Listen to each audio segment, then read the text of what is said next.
Hello. आज का जो वीडियो है कैरी पैक्ट या बोट चेन, इस प्रोजेक्ट के बारे में बात करने वाले हैं। ये दोनों एक ही प्रोजेक्ट है और इस प्रोजेक्ट को बनाने वाला जो इंसान है उनका नाम है जॉनसन झाओ। और ये मामूली बंदा नहीं है, ये कॉइन स्टोर का ओनर है। कॉइन स्टोर एक्सचेंज क्या है उसके बारे में थोड़ा सा आगे बात करते हैं। तो अगर आप गूगल पे जाते हो, गूगल में आप डालना कॉइन स्टोर एक्सचेंज, तो यहाँ पे गूगल आपको बता देगा कॉइन स्टोर एक्सचेंज क्या है। उसके बाद में कंपनी का जो ओनर है जॉनसन झाओ, उसके बारे में भी गूगल पे डालोगे तो गूगल जॉनसन झाओ के बारे में भी डिटेल देगा। ठीक है, तो ये अपने आप में फेमस लोग है, फेमस एक्सचेंज है। और इस एक्सचेंज का या फिर इस ओनर का ये कैरी पैक्ट और बोट चेन ये प्रोजेक्ट है। ठीक है, उसके बाद में आगे हम आते हैं तो थोड़ा सा मैं कॉइन स्टोर एक्सचेंज के बारे में थोड़ा डिटेल देता हूँ। कॉइन स्टोर एक्सचेंज को 6 साल हुआ है। 12 मिलियंस यूज़र्स है पूरी दुनिया में, मतलब 1 करोड़ 20 लाख यूज़र्स है पूरी दुनिया में। 13 लाख यूज़र्स है इंडिया में। 13 लाख करंट टाइम में यूज़र्स है, या फिर उससे ज़्यादा भी हो सकते हैं। मैं खुद इसका यूज़र्स हूँ, मैं 2-3 साल से उसको यूज़ कर रहा हूँ। 250 एम्प्लॉय काम कर रहे हैं सिंगापुर में। कॉइन स्टोर के तरफ जो लाइसेंस है अमेरिका, कनाडा, ऑस्ट्रेलिया, दुबई, इस कंट्री का इसके तरफ लाइसेंस है। डेली ट्रेडिंग वैल्यूम जो है इसका 300 मिलियन का, मतलब 3 करोड़ का डेली ट्रेडिंग वैल्यूम है। तो एक बहुत बड़ा एक्सचेंज है और बहुत बड़े एक्सचेंज के ओनर के साथ हम काम कर रहे हैं इस प्रोजेक्ट में। ठीक है, उसके बाद में यहाँ पे आप देख पा रहे होंगे ये क्या है, ये ब्लॉकचेन है। मैंने जैसे प्रोजेक्ट का नाम बताया कैरी पैक्ट बॉट चेन। ठीक है, तो बॉट चेन जो है इसका नाम, प्रोजेक्ट का नाम कैरी पैक्ट बॉट चेन इसलिए है क्योंकि बॉट चेन ये इनका ब्लॉकचेन है और कैरी पैक्ट ये टोकन है। आगे आपको समझ में आएगा। जैसे हम यहाँ पे आते हैं तो जैसे मैंने अभी बताया कि ये वो जो ब्लॉकचेन है, तो ब्लॉकचेन है तो फिर कॉइन भी रहेगा। तो बॉट ये कॉइन है जिसका गैस फीस में यूज़ होगा। और बॉट चेन और कॉइन को, बॉट चेन ब्लॉकचेन को और कॉइन को डेवलप करने के लिए 35 मिलियन का इन्वेस्टमेंट कंपनी ने किया है। उसके बाद में जैसे कि मैंने बताया था कैरी पैक्ट ये टोकन है, क्योंकि प्रोजेक्ट का नाम भी कैरी पैक्ट है तो ये टोकन है। और इसको डेवलप करने के लिए 10 मिलियन का इन्वेस्टमेंट कंपनी ने अब तक किया है। उसके बाद में यहाँ पे आते हैं तो ये कंपनी का खुद का डिसेंट्रलाइज्ड वैलेट है, जैसे ट्रस्ट वैलेट, जैसे मेटामास्क, उस तरीके से वो वैलेट है जिसका पूरी दुनिया में 3 मिलियन यूज़र्स हैं। ऐसा नहीं कि ये वैलेट अभी अभी बनाया, कंपनी बनाया और वैलेट बनाया, ऐसा नहीं है। 4 साल पुराना ये वैलेट है। एप्पल में आपको ये मिलेगा, एंड्रॉयड में नहीं मिलेगा, एप्पल में अवेलेबल है। और बॉट चेन पे ये नेटिव वैलेट है, बॉट चेन पे ये यूज़ होता है। और पूरे अभी तक 200 कंट्री से ज़्यादा लोग इसको अभी करंट टाइम में यूज़ कर रहे हैं। उसके बाद में बॉट का ये ब्रिज है, ये जो है बॉट वैलेट, बॉट ब्रिज, ये पूरे इकोसिस्टम का पार्ट है। आपको आगे आगे समझ में आएगा। बॉट ब्रिज है। उसके बाद में यहाँ पे आते हैं तो यहाँ पे बॉट डेक्स है। उसके बाद में यहाँ पे आते हैं तो बॉट का स्वैपिंग सिस्टम है। जैसे आपके तरफ जो भी प्रॉफिट आएगा वो CA में आएगा, मतलब CA मतलब carry pact token. Carry pact token आप कैरी पैक्ट टोकन को आप बॉट कॉइन में बना सकते हो, बॉट टोकन को आप USDT में बना सकते हो। तो इसके लिए स्वैपिंग की भी व्यवस्था कर दी गई है। उसके बाद में यहाँ पे आते हैं तो प्रोजेक्ट जो है ये 100% डिसेंट्रलाइज है। ये जो प्रोजेक्ट है पूरा 100% डिसेंट्रलाइज तरीके से चल रहा है। ये थोड़ा सा मैंने आपके लिए शॉर्टकट में इंफॉर्मेशन निकाला है जिस वजह से आपको प्रोजेक्ट थोड़ा शॉर्टकट में समझे। ठीक है, मिनिमम विड्रॉल जो है एनी अमाउंट कितना भी विड्रॉल कर सकते हो, कोई कंडीशन नहीं, $1 $2 ऐसा कोई कंडीशन, कितना विड्रॉल कर सकते हो। मिनिमम माइनिंग एंड स्टेकिंग $100 से आप माइनिंग और स्टेकिंग कर सकते हो। ये प्रोजेक्ट जो है माइनिंग और स्टेकिंग वाला है। तो आगे इसका डिटेल में एक्सप्लेन मैं करूँगा, अभी थोड़ा सा समझिए कि आप मिनिमम 100 से आप स्टार्ट कर सकते हो। Stake and principal withdrawal any time. आप स्टेक जो करते हो, स्टेक करने के बाद प्रिंसिपल आप कभी भी निकाल सकते हो। ये भी ऑप्शन यहाँ पे अवेलेबल है। Real mining, not pre mind और मिंटिंग टोकन, ये कोई प्री माइंड और मिंटिंग टोकन नहीं है, ये रियल माइनिंग है। और रियल माइनिंग होने की वजह से ये रियल प्रोजेक्ट है, क्योंकि प्री माइंड और मिंटिंग टोकन को आप गूगल कर लेना, गूगल स्कैम बोलता है। ठीक है, नो पंप एंड डम, ये किसी भी तरीके का पंप एंड डम टोकन नहीं है। ये क्यों नहीं है उसके बारे में भी मैं आगे आपको बताऊंगा। तो जैसे कि मैंने बताया कि मैं आपको आगे बताऊंगा, तो यहाँ पे मैं एक्सप्लेन करूँगा वो चीज़ को कि क्यों ये पंप एंड डम टोकन नहीं है, क्यों ये स्कैम टोकन नहीं है। प्री माइंड टोकन को सही में गूगल स्कैम बोलता है कि ये चीज़ मैं यहाँ पे एक्सप्लेन करूँगा, ठीक है। तो पहले तो मार्केट में कितने तरीके की टोकन होते हैं? पहले मार्केट में दो तरीके के टोकन होते हैं, एक प्री माइंड टोकन और एक माइनिंग वाले टोकन। प्री माइंड टोकन को ही मिंटिंग टोकन भी बोला जा सकता है, क्योंकि प्री माइंड टोकन को ही मिंटिंग किया जा सकती है, माइनिंग में मिंटिंग नहीं होता। तो प्री माइंड टोकन जो है यहाँ पे ओनर होते हैं, और माइनिंग टोकन जो है उसमें ओनर नहीं होता है, वहाँ पे माइनर्स होते हैं, ठीक है। अभी ओनर और माइनर मैंने क्यों बोला हूँ, क्योंकि इसको बनाने वाला कोई एक बंदा होता है, वो डिसाइड करता है कि टोकन का आगे क्या होगा, ठीक है। मगर माइनिंग में क्या होता है, माइनिंग में आप भी कॉइन को माइन कर सकते हो, मैं कर सकता हूँ, दुनिया में जितने भी लोग हैं सब माइनिंग कर सकते हैं। जैसे एग्जांपल में बीटीसी के आज के टाइम में दुनिया भर में लाखों माइनर्स हैं, और जो माइनिंग कर रहा है उसको बीटीसी मिल रहा है। तो माइनिंग का ये फ़र्क है। मिंटिंग में वैसा नहीं होता, मिंटिंग में एक ही ओनर होता है, वही डिसाइड करता है कितना किस कॉन्ट्रैक्ट में रहेगा, कितना क्या रहेगा, कितना डेवलपमेंट में जाएगा, कितना क्या डिस्ट्रीब्यूशन, मतलब सीधा डिस्ट्रीब्यूशन का पूरा हिसाब किताब प्री माइंड में ओनर का होता है। बट यही इसकी ट्रांसपेरेंट चीज़ें हैं, और आगे मैं आपको बताऊंगा कि गूगल इसको क्यों बोलता है कि प्री माइंड टोकन या मिंटिंग टोकन को स्कैम क्यों बोलता है, इसी वजह से बोलता है। आगे आपको डिटेल दूंगा। माइनिंग टोकन क्या होता है थोड़ा सा लेट एक्सप्लेन करूंगा, पहले ये बता देता हूँ कि क्यों बताता है। तो जैसे आप देखो यहाँ पे मैंने निकाला है प्री माइंड टोकन को मैंने यहाँ पे थोड़े से बड़े इसमें हाईलाइट किया है, तो यहाँ पे आप पढ़ लेना। देखिए यहाँ पे हाईली सेंट्रलाइज, रिस्क ऑफ रग पुल्स, मार्केट मैनिपुलेशन, ये चीज़ें प्री माइंड टोकन में होती है। ये मैंने बोल रहा है, ये गूगल बोल रहा है, ठीक है। मगर वही आप माइंड टोकन या माइंड किए वाले टोकन जो है उसमें देखो हाईली डिसेंट्रलाइज, यहाँ पे देखो हाईली सेंट्रलाइज बोला है, मगर यहाँ पे क्या बोला है, हाईली डिसेंट्रलाइज। उसके बाद में fair organic initial distribution, fair organic distribution होता है इसका, ठीक है। किसी भी तरीके की रग पुल मैनिपुलेशन यहाँ पे होते नहीं है। क्यों नहीं होते? एक सिंपल मैं एग्जांपल देता हूँ, बीटीसी का एग्जांपल। बीटीसी आज के टाइम में किसी एक बंदे के पास नहीं है। ओनर में क्या होता है, ओनर अपना हिडन टोकन रख सकता है। 50-60% पकड़ लो, क्रिएटर ने टोकन अगर हिडन रख दिए और आगे जाके प्रोजेक्ट चलाया और आगे जाके हिडन टोकन सेल किए तो क्रैश करवा सकता है और पंप एंड डंप भी करवा सकता है टोकन में। इसलिए गूगल इसको स्कैम बोलता है। मगर माइनिंग में बीटीसी में ये चीज़ नहीं किया नहीं जा सकता है, क्योंकि इसको माइनिंग करने वाले कोई भी माइनिंग कर सकता है। वो जो माइनिंग करेगा उसके पास इसका सप्लाई रहेगा, तो कोई ऐसा बंदा नहीं है जो इसको पंप डंप करवा सकता है, बड़े लेवल पे क्रैश करवा सकता है, ठीक है। तो मेरे ख्याल से आपको ये चीज़ समझ गई होंगी। अभी व्हाट इज़ द माइनिंग, ठीक है। माइनिंग मतलब क्या है, जहाँ पे जीपीयू सीपीयू और इलेक्ट्रिसिटी का यूज़ करके माइनिंग किया जाता है, उसको माइनिंग बोला जाता है। जैसे एग्जांपल में आपने बिटकॉइन माइनिंग देखे होगी, बिटकॉइन माइनिंग में इस तरीके की मशीन आपने देखी होगी, इस तरीके की मशीन यूज़ करके जीपीयू सीपीयू, इसको ही बोलेंगे जीपीयू सीपीयू, और इलेक्ट्रिसिटी का यूज़ करके कॉइन बनता है, उसको बोला जाता है माइनिंग कॉइन, ठीक है, माइनिंग वाले टोकन। तो मेरे ख्याल से आपको अच्छे से ये समझ में आया होगा। अभी आगे हम आते हैं। अगर इस प्रोजेक्ट को अगर आपको स्टार्ट करना है तो आप कैसे स्टार्ट करना है उसके बारे में समझते हैं। तो क्या आपको यहाँ पे माइनिंग मशीन खरीदनी पड़ेंगी? नहीं, यहाँ पे आपको माइनिंग मशीन खरीदने की कोई ज़रूरत नहीं है।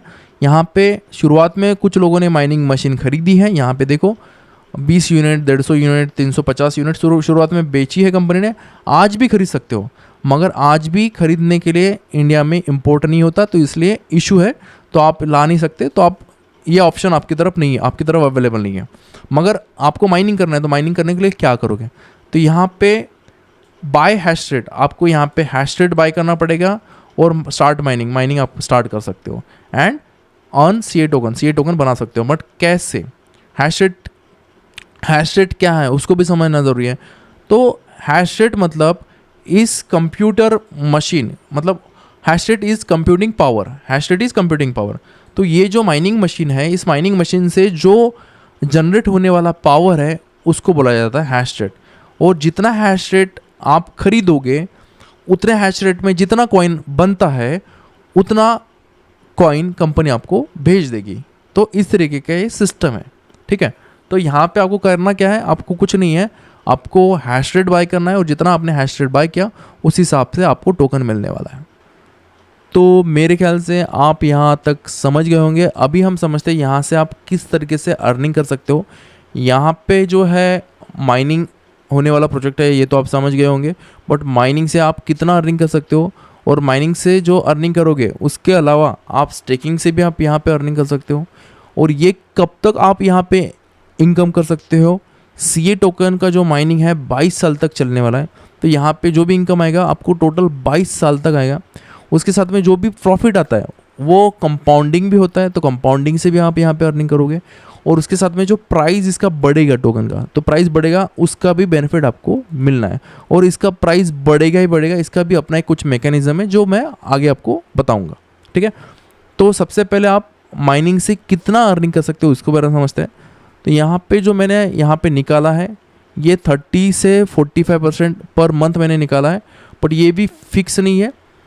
क्यों नहीं है? क्योंकि ये कम ज़्यादा होगा, जैसे कम नहीं होगा, मैक्सिमम मैं देख रहा हूँ ये 30 से ज़्यादा ही मिल रहा है, मगर 45 अबाव भी जा सकता है। बट ये जो भी इनकम आएगा ये इस कैलकुलेशन के बेस पे आएगा। ये जो प्रोजेक्ट है रियल प्रोजेक्ट है जो मुझे लग रहा है, और जो भी इनकम आता है कैलकुलेटेड आता है, ऐसा भी नहीं अपने हिसाब से कुछ भी बांटो, ऐसा नहीं है। तो इसका भी ये भी इनकम आने का ये कुछ मैथमेटिकल कैलकुलेशन है। ये कैलकुलेशन के हिसाब से जो आपके सामने जो दिख रहा है ये कैलकुलेशन के हिसाब से ही ये इनकम आता है, ठीक है। तो माइनिंग से भी आप यहाँ से 30 to 35 या 50% भी अर्निंग कर सकते हो, मगर जो जितना ज़्यादा आपको अर्निंग करना है उसके लिए दूसरा जो एडिशनल बेनिफिट है वो है कि जैसे आपने माइनिंग से जो भी आपको डेली इनकम आ रहा है, ठीक है, डेली आपको जो इनकम आ रहा है उस डेली इनकम को आप स्टेक लगा सकते हो, या फिर आपको यहाँ से जो डेली इनकम आता है उस डेली इनकम को आप विड्रॉल भी कर सकते हो। दोनों ऑप्शन है, विड्रॉल करो या स्टेक पे लगाओ। और आपने जो भी स्टेक लगाया उस स्टेक का भी आपको 0.37 यहाँ पे जो दे के, ये भी फिक्स नहीं है, इसका भी कुछ अपना एक मैकेनिज्म है, कैलकुलेटेड मैथमेटिकल कुछ कैलकुलेशन है जिस बेसिस पे यहाँ पे भी इनकम चेंज होते रहता है, ठीक है। तो यहाँ पे जो इनकम आएगा आप माइनिंग से अर्निंग करोगे, माइनिंग को आप स्टेक पे लगाओ, स्टेक से भी आप यहाँ पे अर्निंग कर सकते हो। और जैसे कि मैंने बताया कि यहाँ पे एक दूसरा ऑप्शन है कि अगर आपको माइनिंग नहीं करना तो माइनिंग में आपको हैश पावर मिलता है। हैश पावर को आप बेच नहीं सकते किसी को, मतलब आप अपना अकाउंट किसी को दे सकते हो कि भाई ये लो मेरा अकाउंट ले लो, बट आपको वो जहाँ हैश पावर खरीदने के बाद जो आपने प्रिंसिपल लगाया वो प्रिंसिपल आप निकाल नहीं सकते, क्योंकि आपने एक प्रोडक्ट खरीदा है, आपने एक माइनिंग करने के लिए हैश पावर खरीद लिया। मगर स्टेकिंग में इसका उल्टा है, अगर आपको ओनली स्टेक करना है, आपको माइनिंग नहीं करना, आपको स्टेक करना है, तो आप सीधा सीए टोकन खरीद लो। सीए टोकन आपने जैसे खरीदा है मार्केट से, उसको आप 30 दिन के लिए, 90 दिन के लिए, 180 दिन के लिए और 360 दिन के लिए लॉक करके आप उसका बेनिफिट उठा सकते हो। लॉकिंग के हिसाब से इनकम है, जैसे कि 30 दिन के लिए अगर लॉक करता है तो 0.48%, 90 दिन के लिए 0.6%। ये भी फिक्स नहीं है, ये कम ज़्यादा होगा, यहाँ पे भी चेंजेस होते रहते हैं, मैंने आपको शुरुआत में बताया। तो यहाँ पे ये फ़र्क है। मगर यहाँ पे एडिशनल जो इनकम है, जो मैंने बताया शुरुआत में, कंपाउंडिंग, यहाँ पे जो भी प्रॉफिट आता है वो कंपाउंड भी होता है। और यहाँ पे माइनिंग में आपको जो भी इनकम आता है वो आप यहाँ पे स्टेक में लगा के आप इनकम कर सकते हो, मगर यहाँ पे आपको स्टेक में लगाने की ज़रूरत नहीं है। जो भी प्रॉफिट आएगा उस प्रॉफिट पे भी प्रॉफिट आएगा, मतलब कंपाउंडिंग इंटरेस्ट आएगा यहाँ पे, ठीक है। तो इसका भी यहाँ पे एक अपना मैकेनिज्म है, स्टेकिंग का, माइनिंग का, और ये भी तीनों बेनिफिट आप यहाँ से ले सकते हो। और हाँ, स्टेकिंग में आप 30 दिन के लिए, 90 दिन के लिए लॉकिंग ही करो, ऐसा ज़रूरी नहीं है। स्टेकिंग में आप फ्लेक्सिबल में भी लगा सकते हो, मगर फ्लेक्सिबल में ये 24 आवर के लिए लॉक रहेगा। 24 आवर बाद ऑटोमेटिकली आप उसको कभी भी प्रिंसिपल निकाल सकते हो, ठीक है। ये होगा फ्लेक्सिबल में, मगर ये बाकी इसमें 30 दिन के लिए, 90 दिन के लिए आपका प्रिंसिपल लॉक होगा। उसके बाद में यहाँ पे आप देख पा रहे होंगे हाई डिमांड लो सप्लाई। किसी का भी अगर डिमांड बहुत ज़्यादा है, अगर सप्लाई लो है तो उसका प्राइस बढ़ता है, ठीक है। और यहाँ पे यही मैकेनिज़्म काम करता है। और उसी तरीके से यहाँ पे no pump and dump token, वैसे तो ये जो टोकन है पंप एंड डंप यहाँ पे नहीं कर सकते इस टोकन को, और इसको मैं शुरुआत में बता दिया था, मगर इसको मैं थोड़ा सा यहाँ पे भी एक्सप्लेन करूँगा ये चीज़ समझा के, ठीक है। तो जैसे कि आपको यहाँ पे देख पा रहे होंगे टोटल टोकन का जो सप्लाई है 210 मिलियन का है, ठीक है। 40,000 टोकन CA एक दिन में इस तरीके के माइनिंग मशीन से बनते हैं, 40,000 टोकन। बिटकॉइन अभी दिन का कितना माइनिंग हो रहा है, दिन का बिटकॉइन जो है 450 बिटकॉइन एक दिन में बनते हैं। अगले हाल्विंग में 250 बिटकॉइन बनेंगे, मतलब 250 के ऊपर बिटकॉइन नहीं बन सकते। इसी तरीके से ये मैकेनिज़्म यहाँ पे भी लागू होता है। यहाँ पे देखे हैं कि every 2 years token mining reduce 10%, जो माइनिंग है सीधा 10% कम हो जाएगा। कहने का मतलब है कि अगर 2026 में 40,000 टोकन बन रहे एक दिन में, तो 2028 में 36,000 टोकन ही बनेंगे माइनिंग होके, ठीक है। तो इसी तरीके से हर 2 साल में माइनिंग जो है कम कम होते जाएगा, आप यहाँ पे देख पा रहे होंगे। तो माइनिंग कम कम होने की वजह से इसका प्राइस बढ़ेगा। मतलब कहने का मतलब है कि हम जो है हम माइनर है, दुनिया में बहुत सारे लोग हैं जो माइनिंग कर रहे हैं इस टोकन की हैश पावर बाय करके। तो हैश पावर बाय करके टोकन माइनिंग कर रहे हैं, मगर इसका जो टोकन का जो सप्लाई है टाइम के हिसाब से कम कम हो रहा है। तो हाई डिमांड लो सप्लाई, तो ऑब्वियसली प्राइस बढ़ेगा। मगर पंप एंड डंप क्यों नहीं होगा? क्योंकि इसका सप्लाई जो है कंपनी के पास नहीं है, यहाँ पे माइनिंग करने वाले लोग हम लोग हैं। तो इसलिए ये टोकन किसके तरफ जाएगा? कंपनी के पास नहीं जाएगा, ये हमारे पास आएगा। तो हमारे पास आने की वजह से हम ही इसके होल्डर हैं। मतलब जो भी 40,000 टोकन बनते हैं कंपनी के माध्यम से, जो भी हैश पावर जिन लोगों ने बाय किया उन लोगों के पास ये 40,000 टोकन तुरंत डिस्ट्रीब्यूट हो जाते हैं। तो इस वजह से यहाँ पे कंपनी का कोई भी होल्डिंग का मतलब होल्डिंग कंपनी नहीं यहाँ पे कर सकती है, ठीक है। बिटकॉइन का भी वही हाल है, बिटकॉइन के क्रिएटर के पास उसका होल्डिंग नहीं है, जिस वजह से आज के टाइम में बिटकॉइन सबके पास थोड़ा थोड़ा होने की वजह से वहाँ पे कोई ऐसा बंदा नहीं है जो उसको 80-90% गिरा दे। मगर मिंटिंग वाले टोकन होते हैं या प्री माइंड टोकन होते हैं, वहाँ पे आप ये चीज़ देखना, क्रिएटर के पास बहुत बड़े लेवल पे हिडन सप्लाई होता है, जहाँ पे वो सेल आउट करके रग एंड पूल या फिर पंप एंड डंप करता है, जो मैंने ऑलरेडी गूगल ने बताया है। तो मेरे ख्याल से ये भी आपको अच्छे से समझ गया होगा। उसके बाद में इस टोकन को आप कहाँ पे देख सकते हो? इसको देखने के लिए आप aave.ai पे जाओगे तो आपको CA टोकन वहाँ पे दिखेगा, उसके बारे में आप इंफॉर्मेशन ले सकते हो। उसके बाद में इनका जो कॉइन है बॉट कॉइन, इसके बारे में भी आप aave पे सर्च कर सकते हो। W बॉट करके सर्च करना पड़ेगा aave पे आपको, ठीक है। अभी कैरी पैक्ट के इकोसिस्टम के बारे में बात करते हैं कि टोकन के इकोसिस्टम के बारे में बात करते हैं कि इकोसिस्टम कैसे इन्होंने डिज़ाइन किया है। जैसे कि मैंने आपको बताया था 210 मिलियन का टोकन इसका सप्लाई है। 10 मिलियन टोकन वो स्वैप के लिए कंपनी अलग से रखने वाली है, और 200 million token computing power network से जो आउटपुट जनरेट होने वाला टोकन है उसका डिस्ट्रीब्यूशन कंपनी ने अलग से बना के रख दिया है। कैसे रखा है वो मैं बताता हूँ। कंपनी यहाँ पे किसी भी तरीके का जेब से पैसा नहीं बांट रही है। ऐसा नहीं कि कंपनी आपको बोल रही है कि यहाँ से पैसा वहाँ से पैसा, कुछ नहीं है।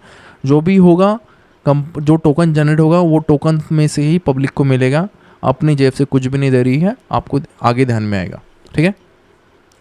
तो डेली आउटपुट अभी कितना डेली का टोकन बन रहा है? 40,000 टोकन बन रहा है। उसमें से 2 साल बाद 10% कम हो जाएगा, 200 मिलियन टोकन कंप्यूटिंग पावर से बनने वाले हैं, ठीक है। ये तो मैंने शुरुआत में क्लियर कर दिया था। ये जो 40,000 टोकन है डेली आएंगे, ये 40,000 टोकन का डिस्ट्रीब्यूशन डेली कैसे रहेगा उसके बारे में बताता हूँ। तो यहाँ पे 42% जो है 42% हैश रेट माइनिंग है, हैश रेट माइनिंग में बटेंगे।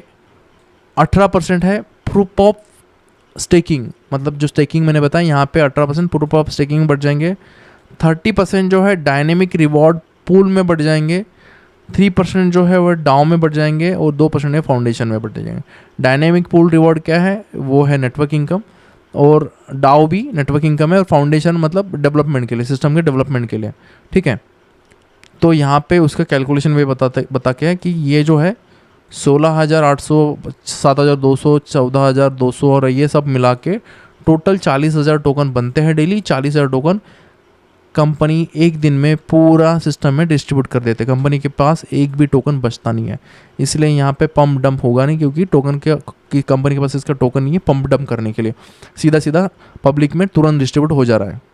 तो अभी ये जो कैलकुलेशन है, ये जो कैलकुलेटेड डिस्ट्रीब्यूशन है, इसको मैं और अच्छे से एक्सप्लेन करूँगा आगे। तो जैसे कि मैंने शुरुआत में बताया था कि अगर आप माइनिंग करते हो तो माइनिंग का जो आपको डेली डिस्ट्रीब्यूशन मिलता है, प्रॉफिट मिलता है माइनिंग से, उसका अपना एक मैकेनिज़्म है मिलने का, एक मैथमेटिकल कैलकुलेशन है, उसके बारे में बात करते हैं।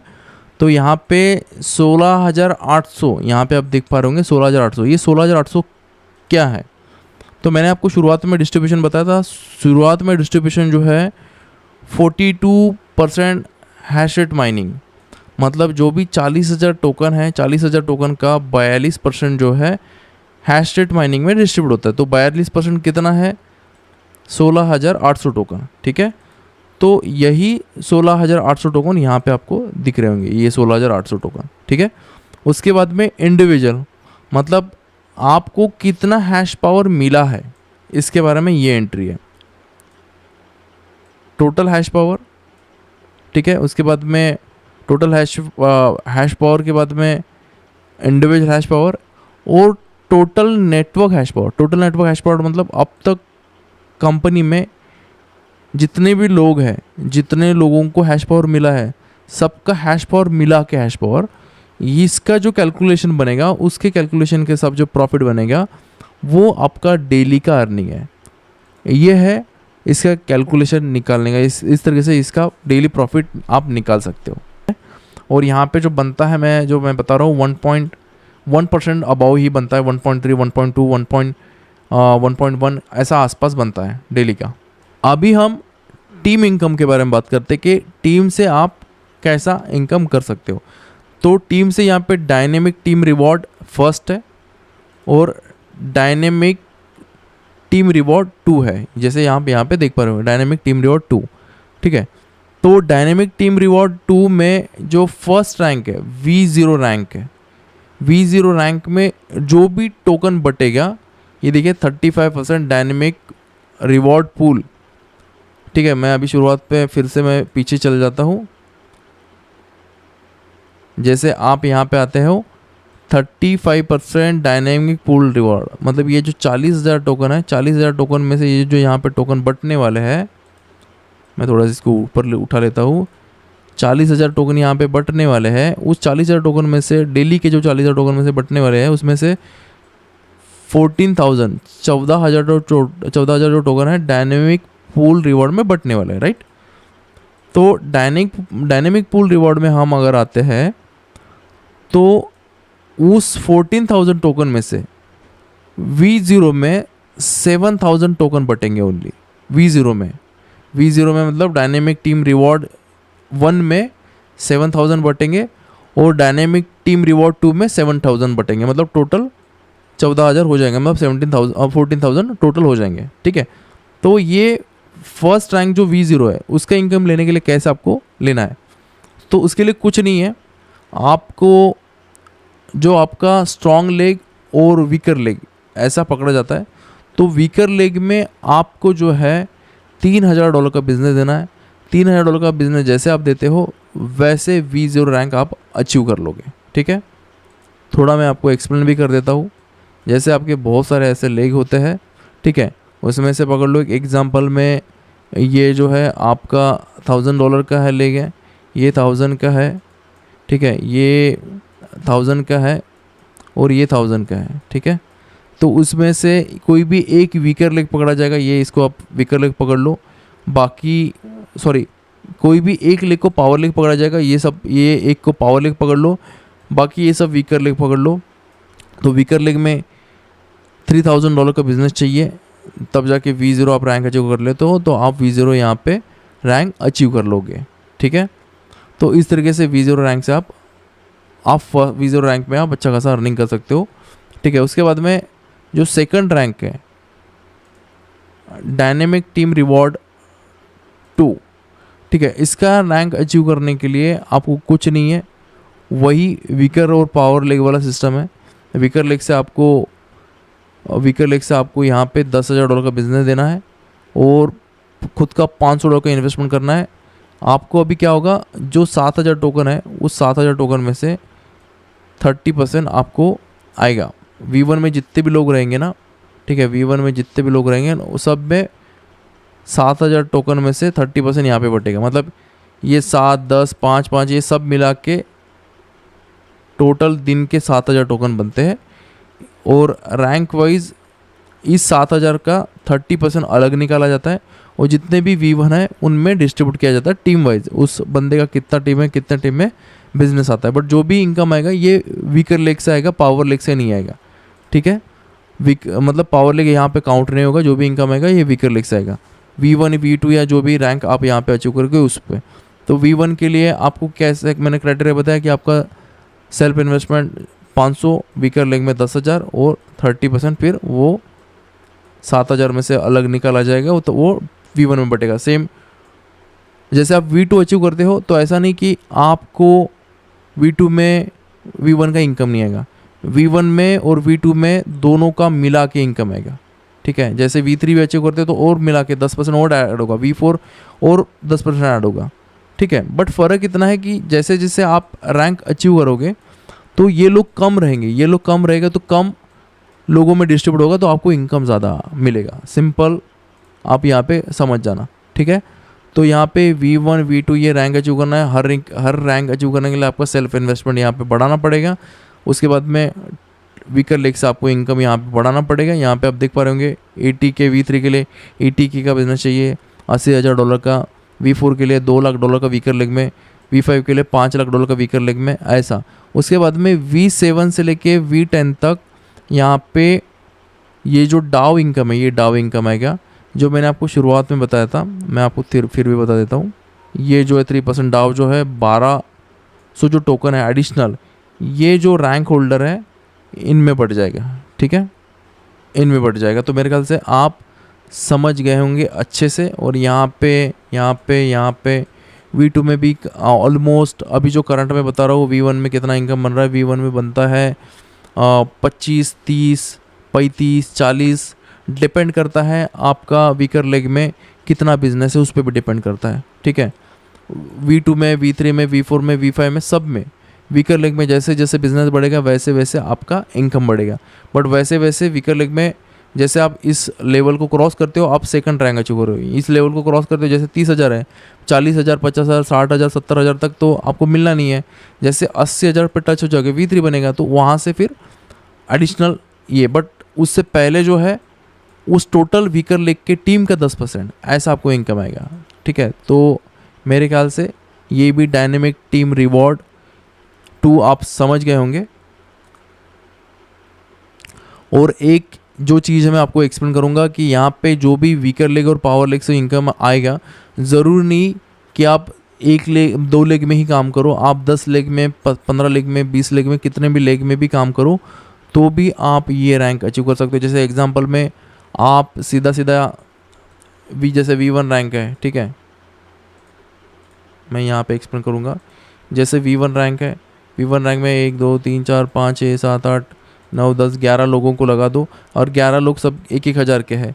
तो 1,000 के हैं तो 11वां जो अकाउंट है वो पावर पकड़ा आ जाएगा और जो बाकी जो 10 है वो वीकर पकड़ के आपको V1 मिल जाएगा। यहाँ पे सीधा 2 लेग से भी आप निकाल सकते हो। बट 2 लेग में आपको एक लेग 10,000 का और दूसरा लेग भी 10,000 का मेंटेन करना पड़ेगा। मतलब 11,000 में आप V1 निकाल सकते हो। मगर यहाँ पे आपको ज़्यादा बिजनेस देना पड़ेगा अगर 2 लेग में काम करते हो तो। और ऊपर से एक बेनिफिट है कि अगर आप डायरेक्ट में ज़्यादा लगा के अगर रैंक निकालते हो तो कभी कभी क्या होता है कि कभी देखो आपको पता है कि कोई लेग जो है वो ज़्यादा बढ़ जाता है, ठीक है, और वीकर लेग जो है वो छोटा रह जाता है, ठीक है। तो वो जो एकदम से बढ़ गया वो अगर आपका ही टीम है और आपने सेकंड टीम आपको छोटा रह गया तो जो बड़ी टीम यहाँ से पावर लेग से इनकम नहीं आता, मैंने शुरुआत में बताया था, तो वो टीम का जो बेनिफिट आपको मिलेगा नहीं, ठीक है। इसलिए वो टीम का बेनिफिट लेने के लिए भी कोशिश करो कि आप ज़्यादा लेग में भी काम करने की कोशिश करो। तो मेरे ख्याल से आपको वीडियो पूरा समझ में आया होगा।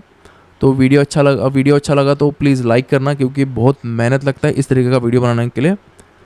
तो नमस्ते, take care and bye bye.